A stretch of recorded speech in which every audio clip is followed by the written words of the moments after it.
Hi, this is Heather Kenny, and this is my vlog assignment for week 3 of the class Communication Fluency for Queen's University of Charlotte's online MA in Communication. I chose this article, Neither Gold Nor Braided Hair, 1 Timothy chapter 2 verse 9, 1 Peter chapter 3 verse 3, Adornment, Gender, and Honor in Antiquity by Alicia Batten in New Testament Studies, because I'm very interested in the lives of women in the ancient Roman Empire.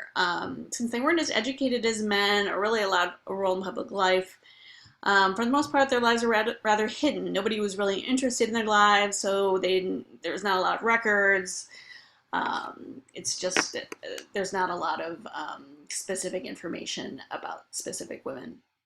So this particular article explores the ways in which Greco-Roman attitudes towards women's display of adornments affected Christian beliefs about how women should dress, as illustrated in these two passages from the New Testament of the Bible. So here's the first one from Timothy. I also want the women to dress modestly with decency and propriety, adorning themselves not with elaborate hairstyles or gold or pearls or expensive clothes, but with good deeds appropriate for women who profess to worship God. And here's the second one from Peter. Do not let your adorning be external, the braiding of hair and the putting on of gold jewelry or the clothing you wear, but let your adorning be the hidden person of the heart with the imperishable beauty of a gentle and quiet spirit, which in God's sight is very precious. Of course, ideas about what women should wear and what is appropriate are still having an effect on us 2,000 years later. Consider news stories and articles such as this one from The Atlantic about dress codes in public schools, which disproportionately single out girls in the way they dress.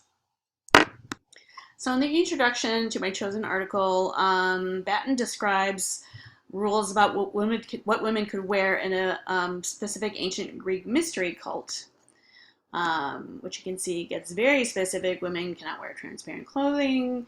No woman is to wear gold nor makeup. And in this case, she seems to be quoting from the primary source, as in the footnote, she suggests a translation, which suggests to me that she was using the primary source. So then Batten goes on to make some general statements about how what you wore in the ancient world affected and was affected by your gender, honor, and status. Whether you're a man or woman, whether you were a merchant or a member of the aristocracy, and so forth. She also discusses the tradition of the Roman matron, which is a tradition in which the virtues included dressing modestly, eschewing lots of jewels and shiny accessories, and any dress could imply something called luxuria, which was considered a vice. Then she refers to this article by Sherry Ortner, which I actually looked up. So here it is. It's from 1978. It was in the journal Feminist Studies. So this was probably an early example of scholarship in the field of feminist studies. And in this article, Ortner explores the concept of women's purity in various cultures, pointing out that it tends to be especially prized in cultures with a lot of stratification, and that it was related to women's value as a resource. So women's purity came to be connected to social coherence, viability, and the cultural reputation of groups. So any perceived stain on women's purity was a potential threat to that group, whether it was the family or the state.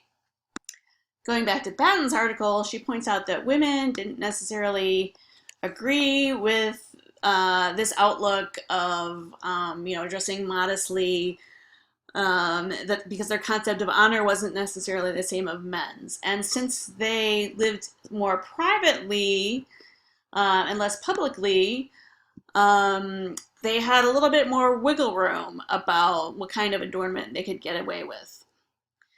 So this introduction sets up a more in-depth and specific study of the meaning and intent of women's adornment within this context of the beginning of the Christian era that was concurrent with the ancient Rome and the ancient Roman era.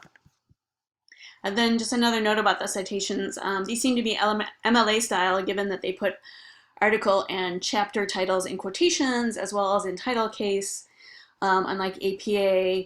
And then also the author's full name is spelled out, whereas in APA it's only an initial.